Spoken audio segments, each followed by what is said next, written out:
संभाजी शिवाजी चव्हाण, राहणार खंडेराजुरी, तालुका मिरज, जिल्हा सांगली या येथील मी रहिवासी आहे आणि शेतकरी आहे। दुसरी गोष्ट म्हणजे आता हे आमच्या शेतकऱ्याचे हट्टे आहेत। शेतकऱ्याचा 7/12 कोरा करणे शासनाने बऱ्याच वेळा सांगितलं आहे की तुमचा 7/12 कोरा करतो, 7/12 कोरा करतो। 7/12 काय आजपर्यंत कोरा केला नाही आणि आम्ही 10 वर्ष झाले या शासनाच्या निर्णयाकडे तोंड करून पाहत TV रोज बघत बसतोय की शासन आज 7/12 कोरा करेल, उद्या करेल। ते काय शासन 7/12 कोरा करेना आणि लवकरात लवकर 7/12 कोरा करावा।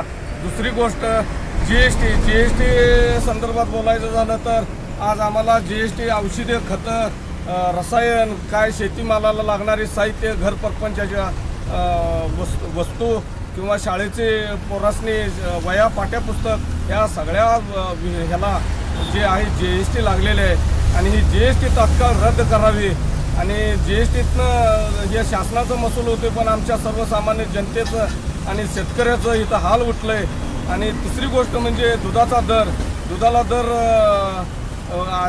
पाण्याची बाटली जाते 30 रुपयाला आणि दुधाचा दर आहे, गाईच्या दुधाचा दर 26 रुपयाला।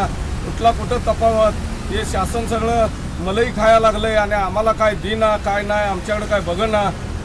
चौथी गोष्ट आहे हे आता कुठं तर थांबलं पाहिजे आणि शासनानं तात्काळ शेतकऱ्याकडे लक्ष केलं पाहिजे।